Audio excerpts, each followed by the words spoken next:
Voilà, mes amis, nous reprenons notre cours avec notre grand ami qui devient de plus en plus connu, de plus en plus apprécié dans le monde grâce aux vidéos que nous faisons ensemble et que je diffuse sur mon site.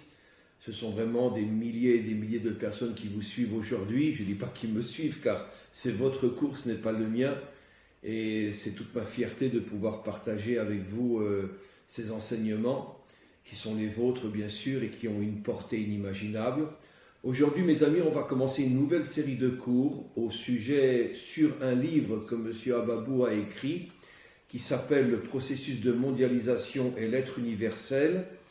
Et on va commencer une nouvelle série de cours qui va durer pendant pas mal de temps, qui parle aussi d'économie mais d'autres choses aussi.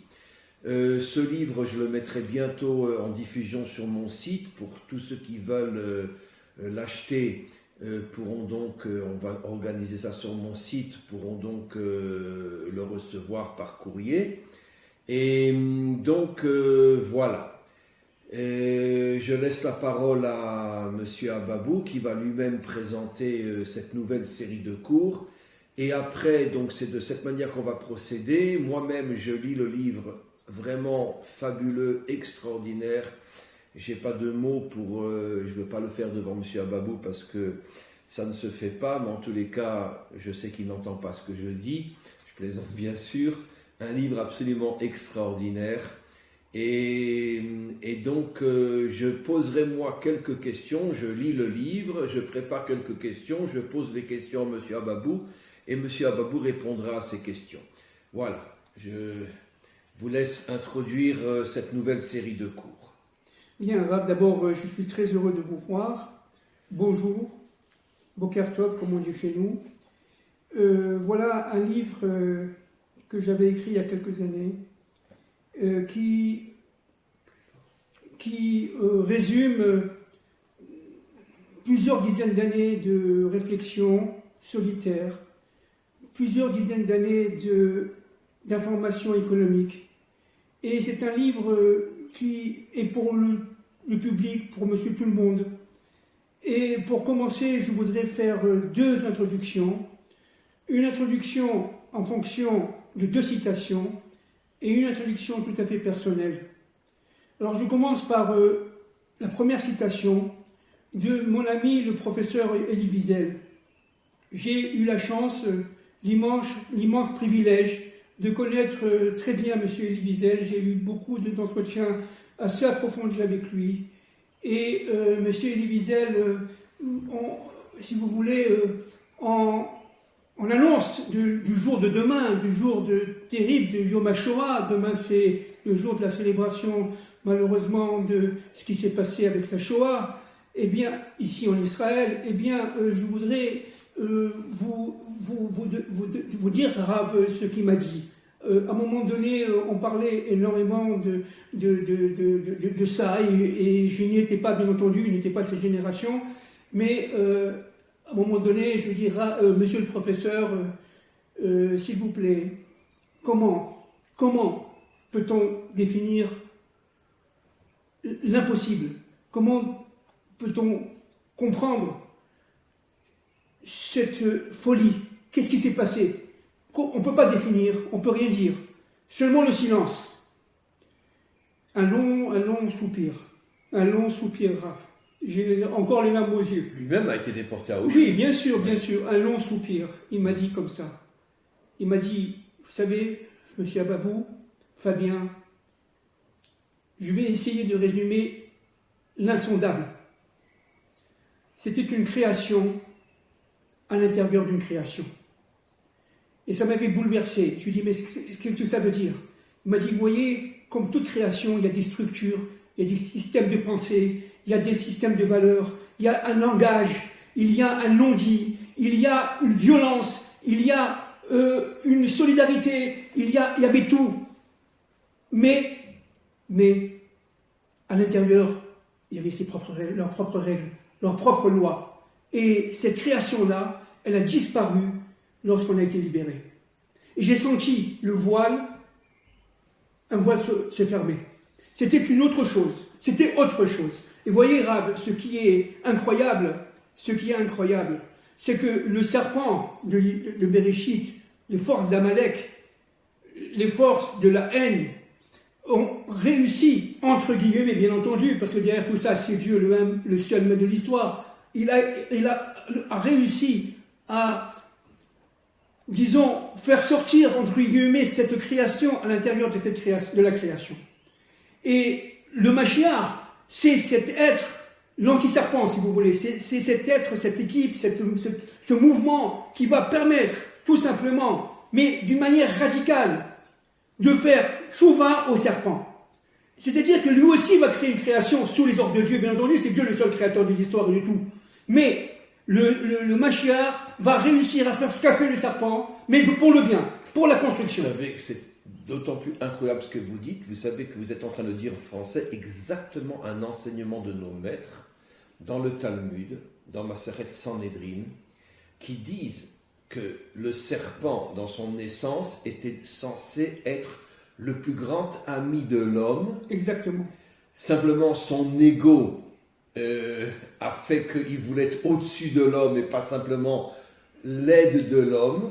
Et c'est comme ça que finalement, il a voulu faire tomber l'homme pour être le seul à diriger le monde. Mais nos maîtres disent que dans son essence, le serpent était destiné, bon le serpent ce que ça représente, c'est une métaphore, bien sûr, était destiné à être le plus grand ami, la plus grande aide de l'homme dans la construction du monde. Mais il sera à la fin du temps. Et c'est ce que il sera. Et je rajoute que justement que nos maîtres nous disent, on rapporte toute une histoire avec, bon, le Satan, le serpent, c'est la même chose, que nos maîtres nous disent qu'après toutes les épreuves qu'Abraham a eues dans ce monde, celui qui est devenu son plus grand ami et qui le protège comme un bouclier, s'il y en a un qui ose dire un seul mot contre Abraham, c'est le Satan lui-même. C'est exactement ça. C'est exactement ce que vous dites, que tout le travail du Mashiach, c'est de transformer le mal en bien. Exactement. Voilà. Écoutez, les cavaliers qui étaient avec Ésaü pour pour faire la guerre à Jacob, ce sont les chefs rapprochés du roi David. Sont les soldats du roi David. La Gemara dit, les 400 gardes du corps de David étaient la réincarnation des 400 soldats de Esav qui voulaient tuer Jacob. Voilà. Exactement. C'est exactement ça. Donc, si vous voulez, c'est terrible. Pour finir, ce que m'avait dit le professeur Elie Wiesel, c'est qu'en fait de compte, ce qui est très touchant, c'est que cette création-là, elle a disparu. Il a dit le lendemain. Eh bien, on s'est regardé, c'est Elie Wiesel qui m'a parlé, on l'a dit aux copains, mais qu'est-ce qui nous est arrivé? Et les choses sont redevenues normales, malgré cette terrible déchirure intérieure, mais elles sont redevenues normales. Et c'est exactement ça qui va se passer, si vous voulez, avec le Mashiach Ben David, cette création pour le bien, et les choses vont devenir, comme dit le Rambam, normales. Mais cette création sera faite. Et le serpent fera tchouva, se retournera vers Dieu, etc., etc. Vous le savez très bien, cher ami, que la valeur numérique de Nachash, c'est Mashiach. Bien sûr. Pour nous faire comprendre que le Mashiach va transformer le serpent en lumière. Voilà. Qu'est-ce que c'est que le serpent? C'est une lumière cachée. C'est une lumière obscurcie. C'est fou. Donc, maintenant, je vais me permettre de citer le professeur Elie Wiesel dans ses mémoires. Il disait, pour écrire, on descend dans les profondeurs insondables de l'être. Écrire tient du mystère. Entre deux mots, l'espace est plus grand qu'entre le ciel et la terre. Pour le franchir, on ferme les yeux et on saute. Dans la Torah, dit une tradition chassidique, les blancs sont aussi donnés par Dieu. À la limite, écrire est un acte de foi autant que de ferveur. Les blancs, c'est-à-dire l'espace entre deux mots. Voilà, alors là, je voudrais faire un petit commentaire, parce que c'est quelque chose qui m'est très, très, très cher. D'abord, les maîtres des secrets disent que le blanc, l'espace qui est entre les lettres, entre les mots, entre les phrases, entre les paragraphes, dans un livre, par exemple, le blanc représente les forces masculines. Et les noirs, l'écriture représente, c'est un kéli, c'est un instrument, ça représente les lettres, les forces féminines. La malchout. La malchout. C'est pour ça que dans tout le Zohar dit que la couleur de la malchout, c'est le noir. Voilà. voilà, ça je ne savais pas. Et voilà, c'est exactement ça. Alors, tout le travail d'un véritable écrivain, c'est de rentrer dans le blanc, c'est-à-dire dans l'insondable, comme dit le professeur Elie Wiesel, rentrer à l'intérieur de soi-même, creuser, je parle évidemment du véritable écrivain, pour pouvoir, j'allais dire, accoucher d'une nouvelle création, comme on l'a dit tout à l'heure. Mais pour cela, il faut faire l'union des contraires.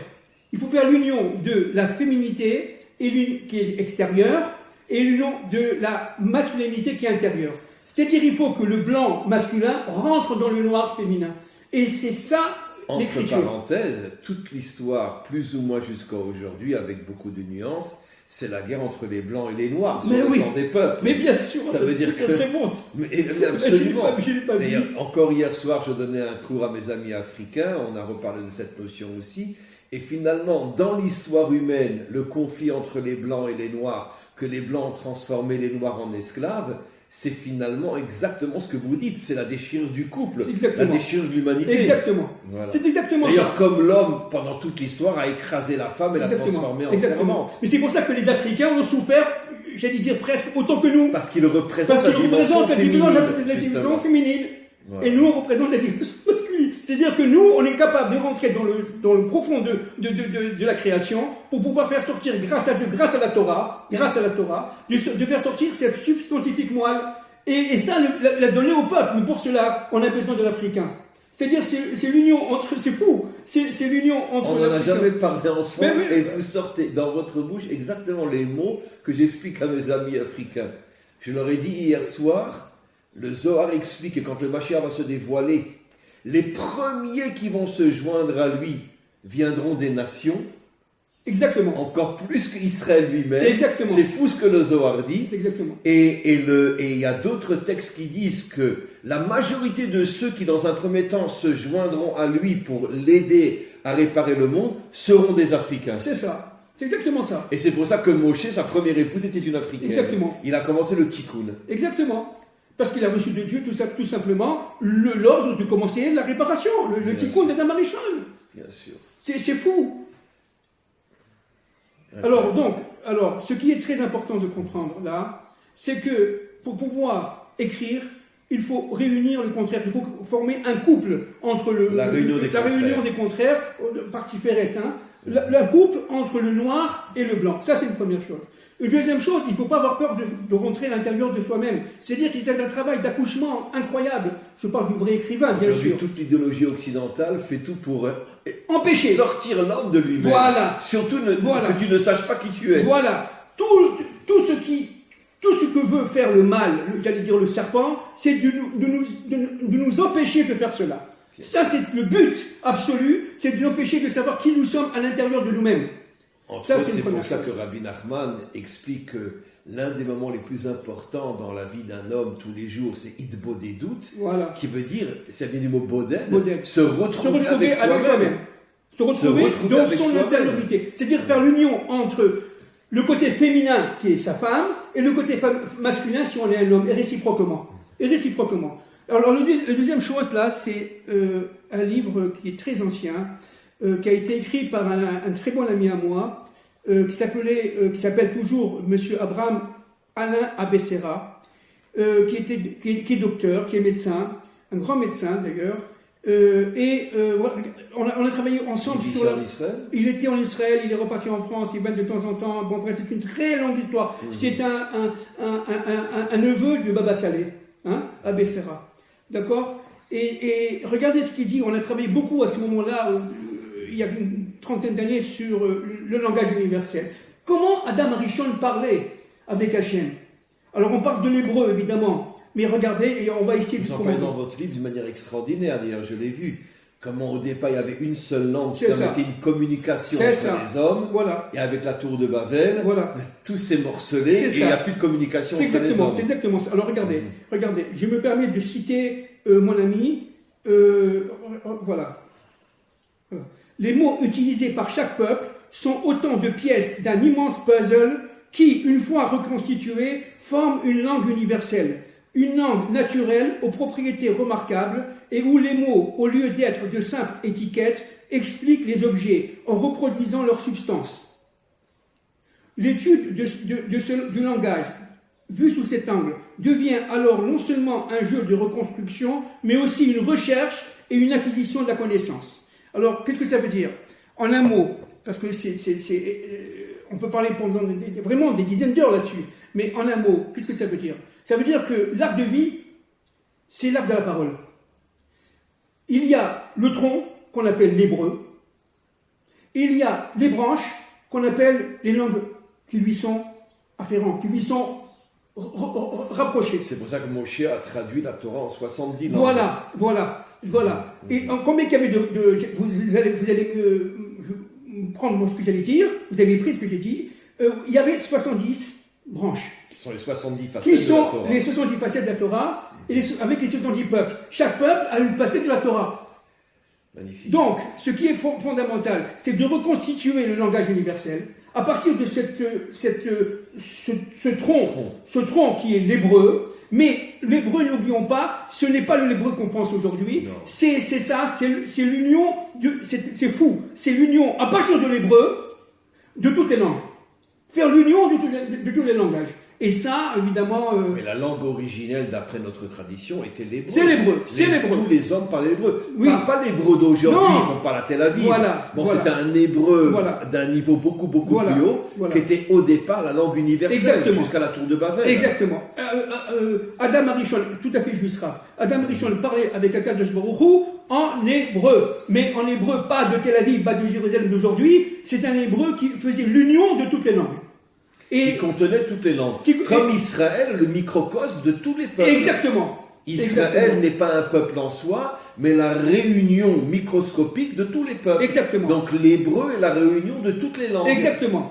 C'est exactement ça. Exactement. Nous rentrons là dans l'essence même de l'écrit. Nous rentrons dans l'essence même de D'ailleurs, l'écrit. tous les peuples appellent l'écriture de la Torah la langue sainte. Eux-mêmes reconnaissent dans leur langage à eux que c'est la source de toutes les langues. Absolument.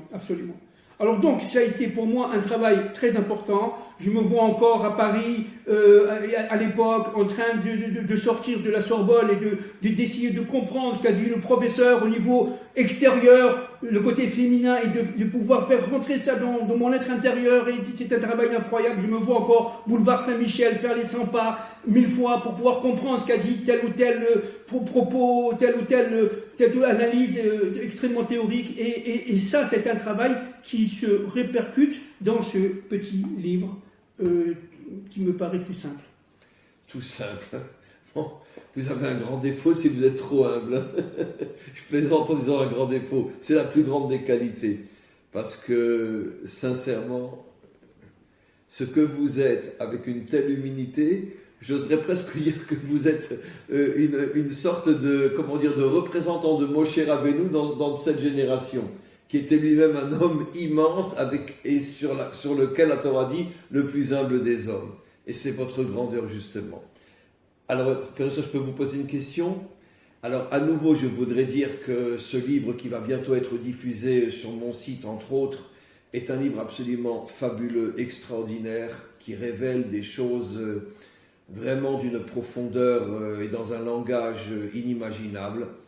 Et on va commencer par le début. Au début de ce livre, vous parlez d'une notion qui est extrêmement forte, qui est que l'unité, c'est la réunion de la multiplicité, la réunion des différences sans la disparition des différences. Absolument. Voilà. Et vous donnez un exemple extraordinaire dans ce début du livre, le corps humain.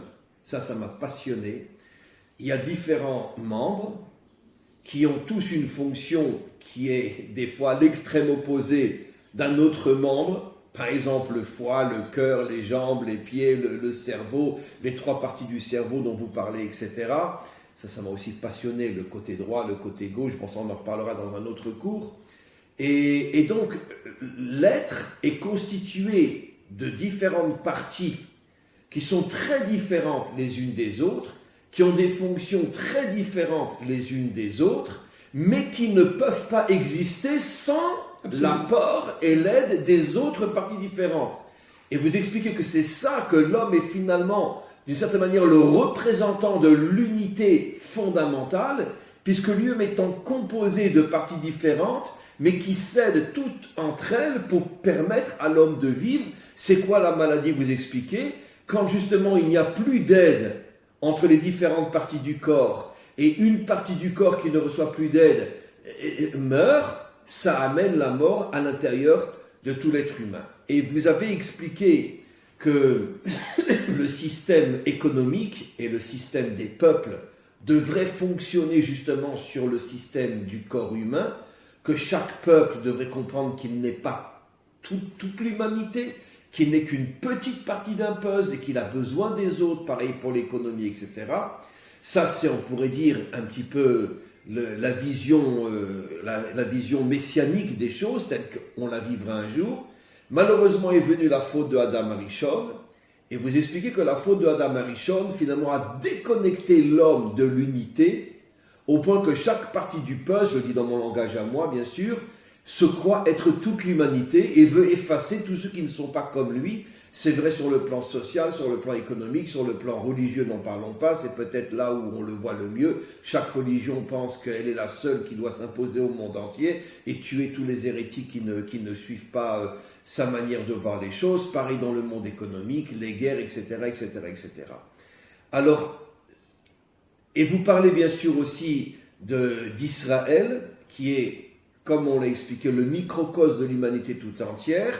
Et si Israël arrive à retrouver l'unité, parce que Israël étant un minuscule peuple composé de toutes les facettes de l'humanité, si Israël arrive à retrouver l'unité, c'est toute l'humanité qui retrouvera l'unité. Exactement. Alors, ma question est la suivante. Je voudrais maintenant, pour tous ceux qui nous écoutent, que vous reveniez sur ces notions et que vous expliquiez d'une manière beaucoup plus, on pourrait dire, concrète et terre à terre. La première question est: comment arriver à unir les différences? Et on va commencer par cette question, j'en ai encore une ou deux après. Comment concrètement, je parle d'une manière concrète, parce que c'est facile à dire, mais comment on peut unir les contraires? Comment on peut unir le monde communiste au monde capitaliste? Comment on peut unir le musulman aux juifs ou aux chrétiens? Comment on peut unir l'asiatique à l'occidental? Comment concrètement? Y a-t-il une règle? Y a-t-il une réponse concrète à la réunion des contraires? Alors, c'est un sujet évidemment qui est extrêmement profond, extrêmement vaste. Ça va prendre plusieurs cours, plusieurs interventions. Au début, je voudrais dire la chose suivante. Avant la faute, l'être universel qu'on appelait Adam faisait l'union des contraires en lui. C'est-à-dire que le côté féminin et le côté masculin, le côté masculin étant la réception de la volonté divine, le côté féminin étant la réalisation de cette réception de la volonté divine. Le blanc et le noir. C'est comme on écrit. Voilà, c'est ça. Eh bien, à partir de ce moment-là, Adam Arishon était tout simplement l'être, entre guillemets, rêvé pour accomplir la volonté de Dieu. C'est pour ça que son épouse est appelée Kenegdo. Voilà. Elle va à l'encontre de lui. Exactement. C'est-à-dire qu'elle n'est pas son miroir. C'est ça. L'union des contraires. Mais ben oui, un il voit noir, l'autre il voit blanc. Absolument. Alors maintenant, tout le problème, c'est de voir, ce n'est pas de voir gris.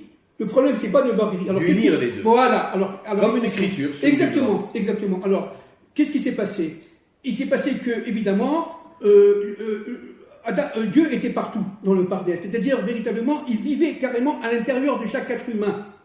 Et chaque être humain avait la capacité de comprendre, et la clairvoyance de comprendre par son âme, n'est-ce pas, qui était au niveau du 4e niveau, entre parenthèses, de la Chaya. Ça, c'est Adam.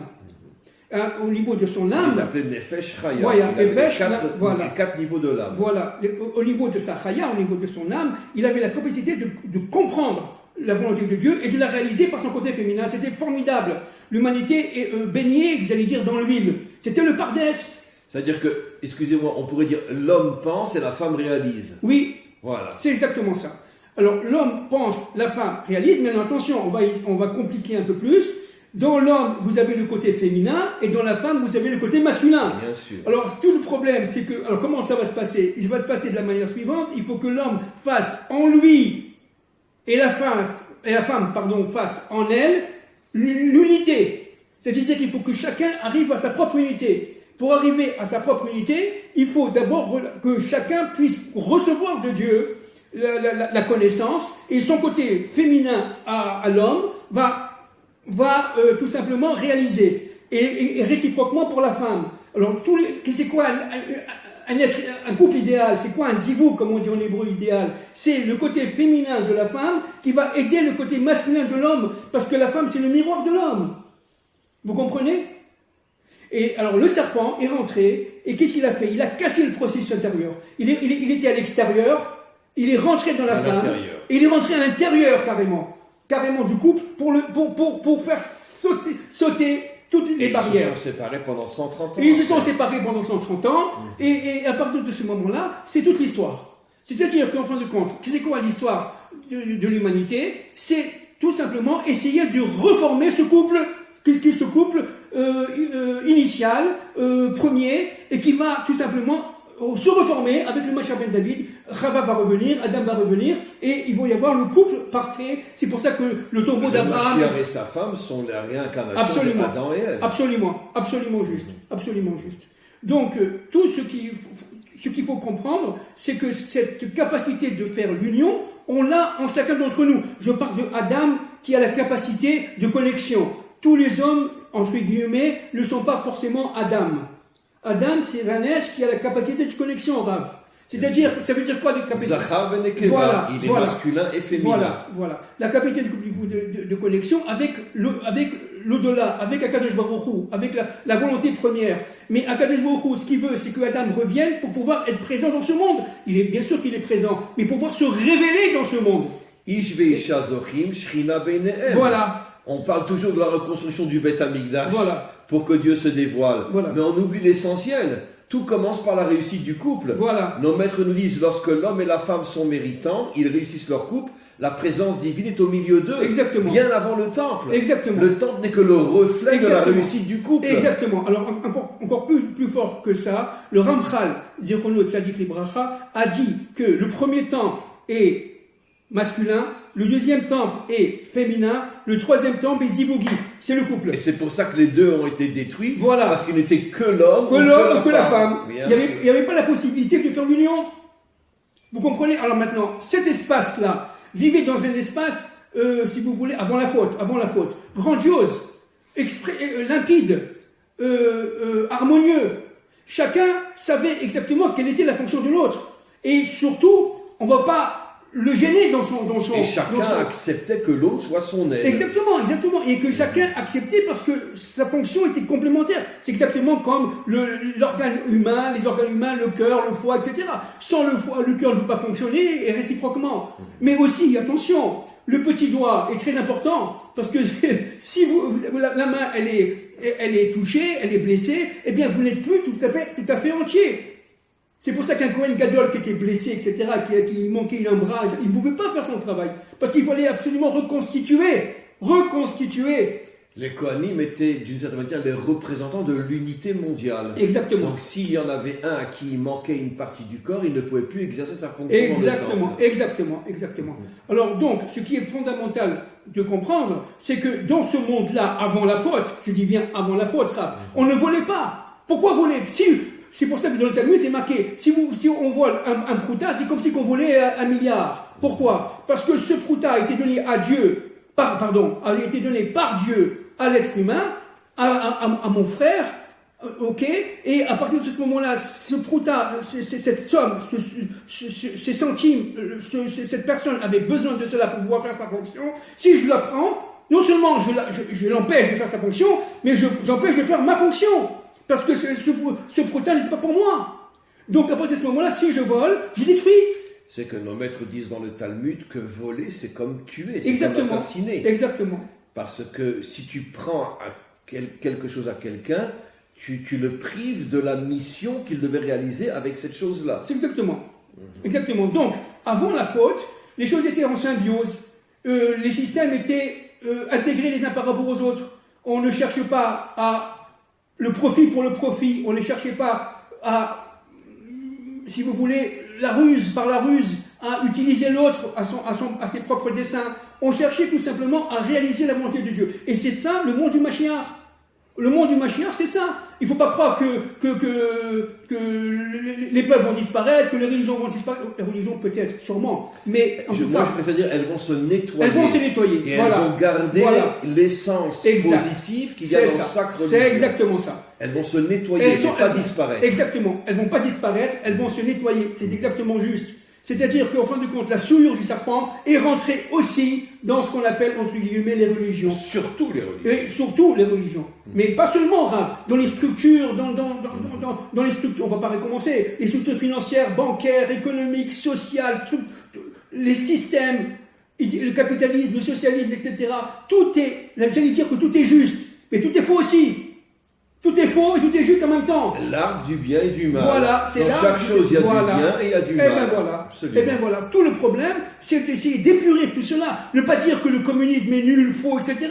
Non, le communisme est nul, faux, parce que le serpent l'a détruit de l'intérieur. Le capitalisme, c'est la même chose. C'est pas nul et c'est pas dépassé. C'est tout simplement un système formidable que Dieu a créé. Le communisme, Dieu l'a créé, mais le serpent est venu à tout détériorer de l'intérieur. Tout souiller. Il a tout souillé. C'est la souillure du serpent. Pour qu'il n'y ait pas d'unité entre les choses. Voilà. C'est quoi la souillure, cher ami ? C'est ça. C'est empêcher l'unité des contraires. C'est exactement ça. Voilà. C'est exactement ça. D'où le travail du Yaakov Avinu. Ça a été tout simplement d'aller chez Navan et de souffrir comme il a souffert. Beaucoup d'années de sa vie, il n'a pas vu Joseph pendant 20 ans, etc.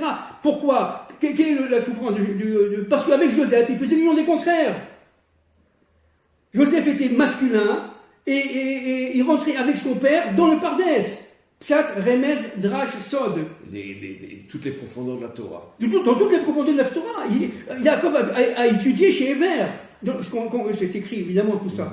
Bon, alors donc, c'est-à-dire que le but, c'est tout simplement de reconstituer, pas seulement le couple intérieur d'une famille, etc., mais le couple universel. Il y a des pays qui sont masculins, il y a des pays qui sont féminins. Et il y a des pays qui sont zibogi. Quel est le pays zibogi ? C'est Israël. Israël a la capacité de faire, et seulement Israël, le couple parfait. Vous comprenez ? Parce qu'on a en nous toutes les facettes de l'humanité. Voilà, parce qu'on possède en nous, en petit, toutes les facettes de l'humanité. On a toutes les cultures, c'est pour ça. Donc on peut recréer un couple parfait où toutes les dimensions masculines s'associent à toutes les dimensions féminines. Exactement. Et la faute, ça a été de faire éclater les rapports de solidarité et de complémentarité entre ces forces-là. Et pas seulement, quand on parle d'Adam Arishon, bien sûr c'était un homme, c'était une femme, c'était une période, mais c'était aussi des systèmes, c'était aussi tout. Bien sûr, la Torah ne parle qu'en métaphore. Bien sûr, on parle que de code, la Torah c'est codé, c'est tout. Bien sûr.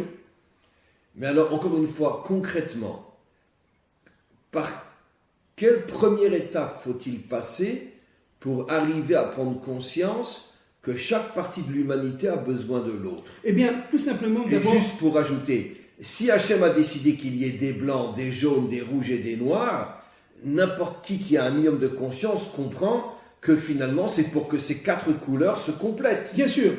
Et jusqu'à aujourd'hui, elles sont toutes en guerre. Bien sûr. Alors, quelle est la première étape pour que justement on arrive à comprendre que si je suis blanc, j'ai besoin du noir, du jaune et du rouge. Si je suis noir, j'ai besoin du blanc, du jaune et du rouge, et etc. Alors, chacun a besoin de l'autre. Bien sûr. Alors, la première étape, grave, si je résume ça au maximum, c'est tout simplement un mouvement du bien qui va permettre de détruire les forces du mal.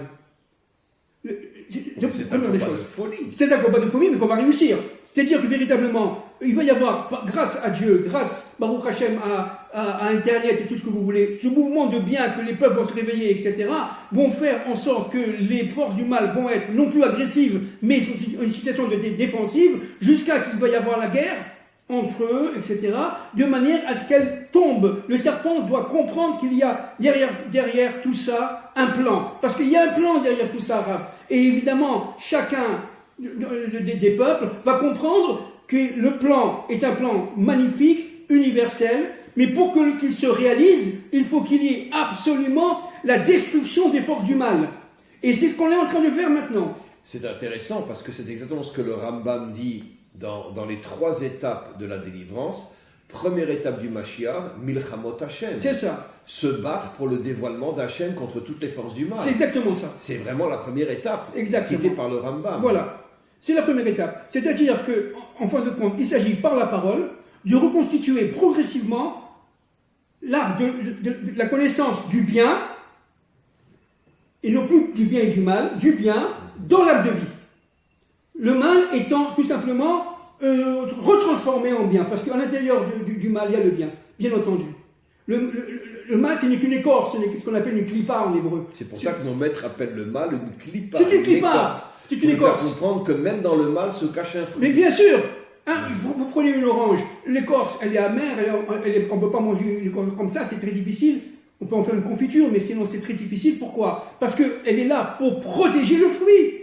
L'écorce est là pour protéger le fruit, c'est qui est incroyable. Donc, c'est-à-dire que le mal ne se rend même pas compte qu'en vérité, malgré lui, il participe à la venue de la délivrance finale. Exactement. Le fruit se cache en lui. C'est ça. Le fruit, il est où? Il est dans le mal.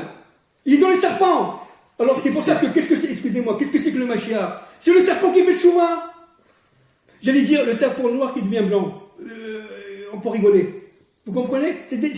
Ou le serpent blanc qui devient noir. C'est-à-dire véritablement, il va sortir à l'intérieur de lui-même le blanc qui est en lui ou le noir qui est en lui. Il va faire l'union des contraires. Mais pour cela, il faut détruire, la première étape, je réponds, il faut détruire au maximum, grâce à Dieu, Bezrat Hashem, par les forces du bien, ces forces du mal, qui veulent tout dépecer, tout déstructurer, de manière à régner seul, sans Dieu. Qui aura le courage de se lever et sortir contre toutes les puissances terrifiantes de ce monde? Mais non, mais bien sûr, c'est un mouvement. C'est une vraie guerre.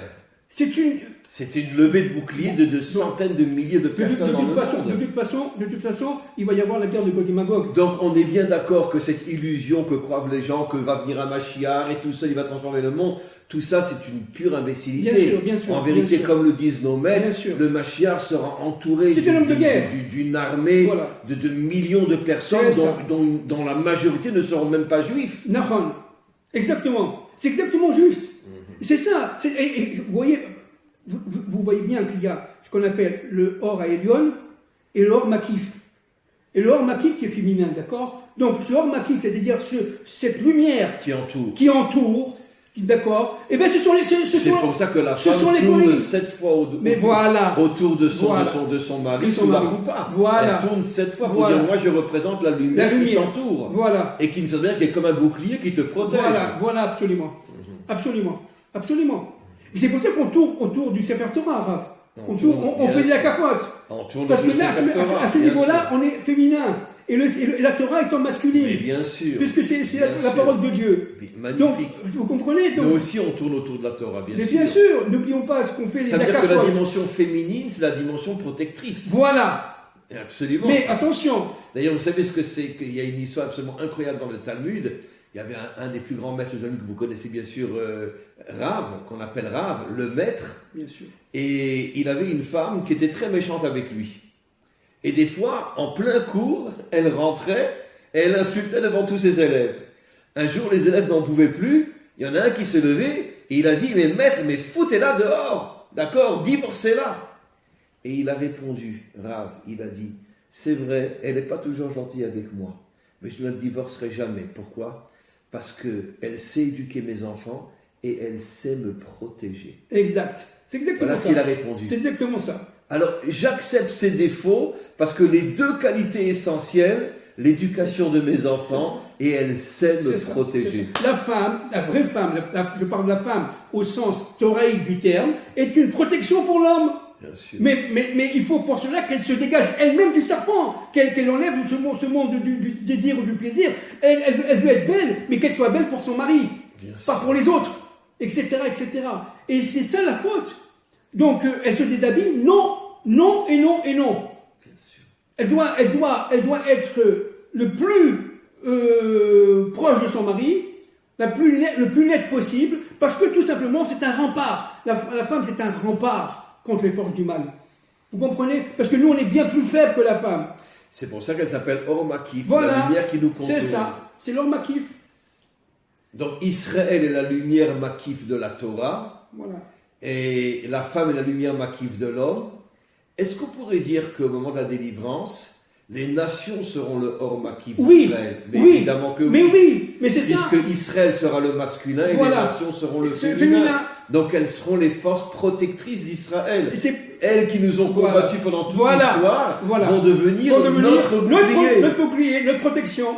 La transformation du mal en bien. Voilà, c'est exactement ça. Et c'est pour ça que quand j'ai dit tout à l'heure qu'Israël est une nation, un peuple zivougi, qui va faire l'union des contraires, il va faire l'union des contraires avec l'universel. D'ailleurs, vous en parlez dans votre livre, le couple Israël-Nation.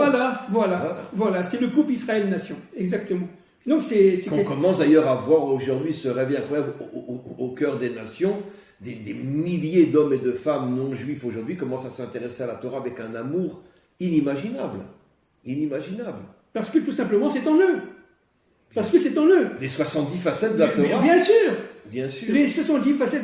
Encore une fois, une nation, elle est différente de l'autre, mais elle doit être elle-même. Chaque nation doit être elle-même, comme chaque être humain doit être soi-même. On n'a pas le droit de se cacher à l'intérieur de notre extériorité. Il faut faire l'union de notre extériorité et de notre intériorité. Et cela à chaque être humain. Parce qu'on est, oh, je vais vous surprendre, on est unique. On est unique. On est un monde. C'est pour ça qu'au départ, Dieu n'a créé qu'un seul homme et une seule femme. Mais bien sûr. Nos maîtres disent dans le Talmud, pour bien faire comprendre que chaque être humain est un monde en soi. Voilà. Chaque être humain est un monde en soi. J'allais dire plus que ça. Chaque être humain est un universel en soi. Absolument. Il porte en lui son propre monde faisant partie de l'universel. Donc c'est complètement fou. C'est complètement énorme ce qu'on vit. Donc, c'est quoi le Mashiach? C'est tout simplement l'union entre Adam et sa femme. Donc la femme du Mashiach a un rôle fondamental. La femme de Chava, en revenant à sa source, mais elle va protéger le monde. Qui c'est Chava? C'est l'universel. C'est incroyable ce que vous dites parce que je dis souvent dans mes cours qu'on n'arrête pas, nous les hommes et le monde entier, de dire Mashiach, Mashiach. Mais en vérité, le vrai Mashiach, ça sera la force cachée qui est sa femme. Voilà. Ça sera ça le vrai Mashiach. Mais bien sûr. Bien sûr. Bien sûr. C'est pour ça que le Mashiach est féminin, vous comprenez? C'est pas forcément un corps féminin. Le Zohar dit, mais bien David sûr. Ameler, au Nukva. Bien sûr. Il est féminin. Il est féminin. Au niveau de son être. Absolument. Ça veut dire que il a la véritable force, Absolument. la force féminine. Absolument. Moshe était masculin. Oui. C'est lié au soleil. Parce que Moshe, c'est la Torah. Moshe, c'est la Torah. Tandis que David, c'est la construction du monde. Exactement. C'est féminin. C'est exactement. C'est-à-dire que David est le réalisateur de la pensée de Moshe. Voilà. David, c'est exactement juste. C'est le réalisateur de la Torah qui a été confiée à Moshe. C'est exactement ça. Et ça, c'était le plan de Dieu au début. C'est magnifique. Vous comprenez? Rav. Alors donc, j'ai répondu à la première question. S'il y a une deuxième question, avec plaisir. Alors une deuxième question, pour affiner tout ce qui vient d'être dit. Donc, alors, l'intention du Nachash, retraduite dans un langage pour tous, c'était quoi donc? C'était de faire le contraire. De faire le contraire du plan de Dieu. C'est-à-dire véritablement de séparer cette réalisation de la connaissance. De manière à ce que la connaissance devienne vierge, sans rien du tout. Vide. Pas vierge, vide. Elle devient creuse. Une connaissance extérieure. Une connaissance extérieure. C'est de manière à ce qu'il n'y a pas cette symbiose entre l'extériorité et les profondeurs de l'être humain. Aujourd'hui, donnons des exemples. C'est qui le Nachash? Le Nachash, aujourd'hui, c'est toutes les structures, toutes les forces qui veulent tout simplement séparer le couple d'abord. C'est détruire la famille. Toute l'idéologie occidentale. Empêcher, coûte que coûte, l'homme d'être soi-même. Empêcher l'homme de penser. Empêcher par ces machines, ces ordinateurs, ces téléphones, tout ce que vous voulez, d'empêcher l'homme de revenir par ce qu'on appelle l'intériorisation de sa pensée. Il faut absolument qu'il fasse le lien entre tout simplement qui il est pour comprendre et qui il doit être. Vous comprenez? Quel était le premier mot adressé par Dieu à Abraham? L'Echa. Va vers toi. va vers toi. Voilà. C'est comme ça que toute l'histoire du monde authentique a C'est commencé. exactement ça. Commence à aller vers toi. C'est Dieu lui a pas dit va vers moi, comme Voilà. dans toutes les religions Voilà. mensongères. Voilà. Va vers Va toi. vers toi. Parce que si tu te trouves toi, tu me trouves moi. Mais parce qu'il est où Dieu? Il est Dans dans notre cœur. Ouais, bien Il est sûr. chez nous. Voilà. Il est en nous. Il ne peut pas être plus proche de nous. Il est en nous. Il est dans notre cœur. Le contraire de toutes les religions, on va chercher Dieu à la synagogue ou à l'église ou à la mosquée. Exactement. Non, Et après on Dieu, va. il est en nous. Et après, on va faire des affaires, on va voler, etc., etc. Pas du tout. Dieu dit, attention, tu dois être le plus droit possible, le plus moral possible dans chaque seconde de ta vie. Pourquoi? Parce que je suis dans toi. Je regarde tout. Dieu voit tout. Dieu contrôle tout. Il est omniprésent. Mais vous savez que quand vous écrivez le nom divin en toutes lettres, Yud et Vav et, Yud vous l'écrivez en toutes lettres, Yud Vav Dalet, He et Aleph, Bien Vav sûr. Vav Aleph Vav, Bien sûr. He Aleph, valeur numérique 45. 45. Adam, l'homme. Oui. Ça veut dire, Et c'est que, aussi ça veut dire la- que Dieu se cache en l'homme. Voilà, c'est aussi la valeur numérique de Géoula. De 45. Géoula, Vous 45. comprenez? C'est-à-dire, Quand on redeviendra Voilà, un homme authentique, ça sera. qui sait que Dieu est en Voilà. lui, ça sera la Voilà, délivrance. voilà. Donc notre travail à nous, c'est de retirer les forces malfaisantes du serpent, de manière à ce que le serpent reconnaisse son erreur et fasse tchouva. Et en faisant tchouva, il nous permet à nous de faire tchouva. Parce que le serpent, il est en nous. Mais bien sûr. Et c'est tout. Le Yetzer Hara, il est partout. Il faut transformer le Yetzer Hara en Yetzer Tov. Vous comprenez? Et la mission d'Israël, c'est avec l'universel, non juif, avec les nations, c'est de reformer le zivoug initial, de reformer le couple initial. Zivoug, ça veut dire couple en français. Et en faisant ce couple initial, eh bien, en réunion les contraires, il reforme tout simplement Finalement, excusez-moi. la société d'Adam Arishon avant la faute. On a eu une seule fois dans l'histoire une préfiguration de ce couple, c'est à l'époque du roi Salomon, Nachon. où tous les rois, toutes les nations venaient à Jérusalem et formaient avec Shlomo, finalement, le couple universel. Exactement. On l'a eu, ça. Exactement. C'est pour ça que Shlomo se mariait avec leur fille. Il s'est marié qu'avec des filles de rois, Voilà, de rois. pour justement créer l'unité entre Israël Exactement. et les nations. Exactement. Et pourquoi des filles? Pour bien faire comprendre que les nations avaient le rôle féminin Voilà. et Shlomo avait le Le rôle masculin. masculin. C'est ça. Absolument. Exactement ça. C'est exactement ça. Et c'est comme attention, il n'y a pas de supériorité masculin-féminin. bien sûr que non. Chacun a son rôle. Bien sûr. Et j'oserais même dire, comme on l'a suggéré dans le cours, et je le dis souvent dans mes cours aussi, que la dimension féminine porte en elle une force infiniment plus grande que la dimension masculine. De toute façon, c'est certain. La femme est très supérieure à l'homme, à condition qu'elle soit femme authentique, d'avant la faute. Tout le problème de la femme, c'est qu'elle a été prise par le serpent. Tant qu'elle est dans le serpent, Pourquoi il s'attaquait à elle? Parce qu'il savait que c'était la force du Voilà, monde. voilà. Donc il a fait tomber la force du eh bien monde. voilà, eh bien c'est ça. Évidemment. C'est ça. Tout le travail du serpent qui est très rusé, qui connaît les choses en profondeur, c'est a compris que sans la femme, qui est protectrice de l'homme, l'homme n'est plus rien. Il a fait tomber son Il a fait bouclier. tomber son bouclier. Le bouclier de David. Hein? C'est tout. C'est quoi le bouclier de David? C'est sa femme. Et c'est quoi le bouclier de Mashiach? C'est sa femme. Et c'est quoi le bouclier d'Adam? C'est sa femme. Et le bouclier d'Israël, c'est la réunion des nations. avec Voilà, Israël. exactement. Tant qu'Israël est seul, il peut, encore plus que ça, tant qu'Israël ne s'est pas relié aux nations, il ne peut pas connaître son Dieu. Vous comprenez? Parce que Dieu ne réside que dans un couple parfait. Voilà. L'union entre le masculin et le Eh féminin. bien voilà, c'est ça le truc. C'est fabuleux. C'est ça, Fabuleux. c'est ça. C'est fabuleux. Combien ce cours correspond à la situation d'aujourd'hui, de ce réveil qu'il y a parmi les nations. Écoutez, on va arrêter le cours d'aujourd'hui qui était d'une profondeur, je n'ai pas de mots. Je pense qu'on doit remercier Hachem d'abord de nous avoir Toujours. réunis Toujours. et de nous permettre de pouvoir délivrer des messages d'une réalité, d'une puissance. J'en suis moi-même époustouflé, je vous dis très sincèrement. Et qu'on puisse continuer encore, et dans ce monde, et dans l'autre monde, et pour l'éternité, Si Dieu veut. à travailler ensemble. Si Dieu veut. Ah. Bezrat Hashem. Vous savez que nos maîtres nous disent que tous ceux qui enseignent la Torah dans ce monde continueront à l'enseigner dans l'autre monde aussi.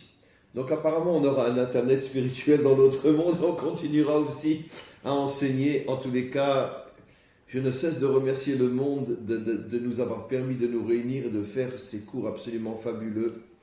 Et voilà mes amis, donc on se retrouve très prochainement pour le prochain cours sur ce livre aussi. Et je remercie très profondément et très puissamment Monsieur Ababou pour ses dévoilements d'aujourd'hui. Et grâce à son livre, qui sera bientôt diffusé sur le site. Et on se retrouve très très très bientôt. Merci beaucoup. Je vous en prie.